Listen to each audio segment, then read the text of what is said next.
see more of Nanny and Moose and the family, don't forget to press the subscribe button and hit the bell. We're here to talk about regifting, and we talked about books 20 years ago. We the kids, Mary and I, were in England, Ireland, Austria, and Germany, and of course this came from the Hofbrauhaus. And this was given to me by Matt, and he had hardly any money, and this thing cost like $60. So I'm gonna regift this to him this year, soon. I don't think I've ever drunk a beer out of it. This is part of my collection. When I retired, I was really burning with a question I had all my life, which was, why did the French army quit so soon in the Second World War? And I read everything I could find. And there's a slim book up there that gave me the answer.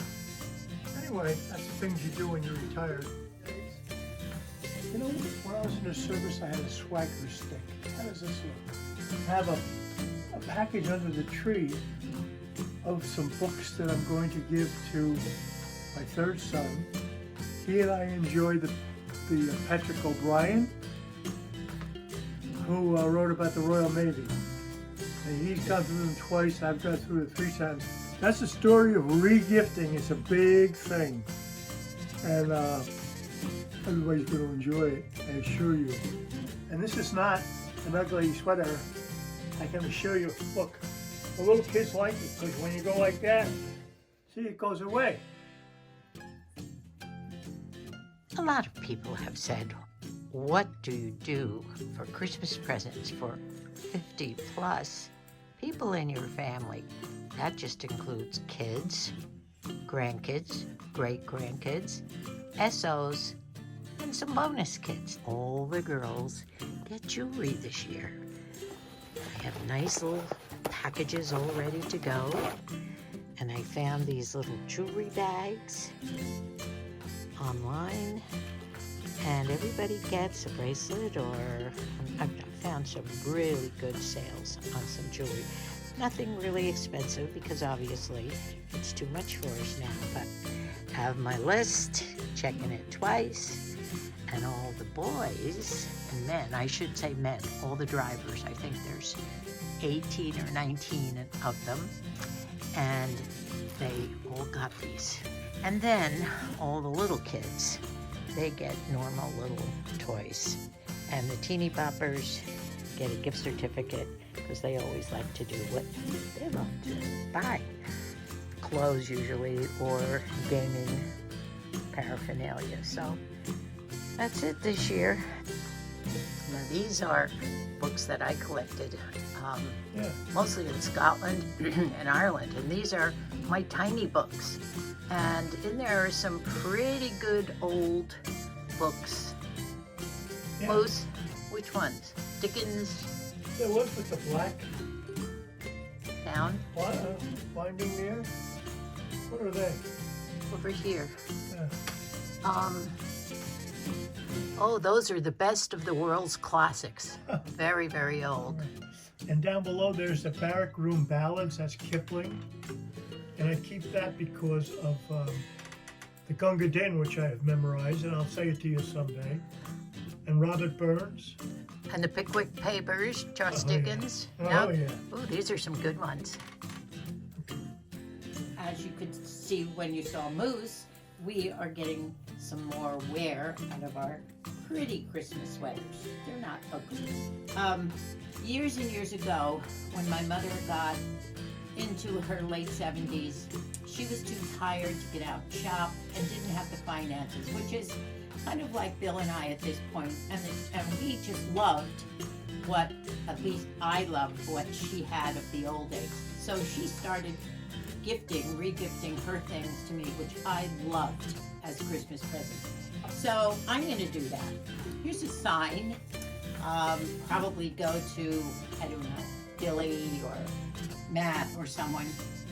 Beautiful sign from Scotland that I've saved all these years. We started collecting for Marion China years and years ago. Started in England in the early 80s, and I have tons of it. And I'm going to start, a couple of the girls also registered for it when they were married, so I'm going to start gifting those. I've always loved, and I collect a lot of these little bread trays, especially when we make the Irish soda bread for my grandma. Some of those. I have a lot of these, probably about 5 or 6. And these are the wine coasters that you put on the table. Some are pewter, some are silver. Love this one. Another thing that we've had for 40, 50 years are old samplers. And the kids have always loved these, and half of them know all the sayings. This one, Moose, hangs next to your bed. I'll read it if you can't see it. We grow too soon old and too late schmart. I'm feeling smart. Me too. Me too. I love Google. Anything I don't know, I ask Google. I'm smarter now than I ever was. I just bought those books that I told you I was going to re-gift to Mikey. Right there. Ha ha ha. Another re-gift. Yes, this one I loved. This is from the Willow collection. And our son Mikey gave me one of these several years ago when he started to have kids. And it's the grandma statue, which I loved. Last year, Mikey gave me this one, and I think he forgot that he had already given me one. And he does know it, so it's not going to be a surprise, but I'm going to give this to our oldest daughter, Doug, who is now a grandma of almost 4, right? Remember the Seinfeld episode where they talk about the danger of re-gifting? And what if you re-gift to the person that gifted you? You're in trouble. That could be a danger. That might happen with all our stuff. Re-gifting is something I just loved, as I told you. And I think many of your children, your great-grandchildren, your grandchildren, would love some of the treasures that you've had. They don't even have to be treasures, just something. This is a close-up of the grandmother statue, which is so cute. And, of course, that wonderful sampler.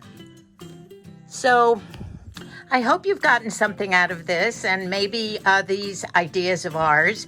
As you get older, this is the way to go, believe me, and your children will absolutely love it. Anyway, I think that's it. So we'll try and do a selfie with Moose and I together to wish you Merry Christmas, Happy Holidays, and we love you all. God bless us all. Love you. Bye. Bye, guys. Merry Christmas. I hope you enjoyed the video. Make sure to subscribe and ring the bell.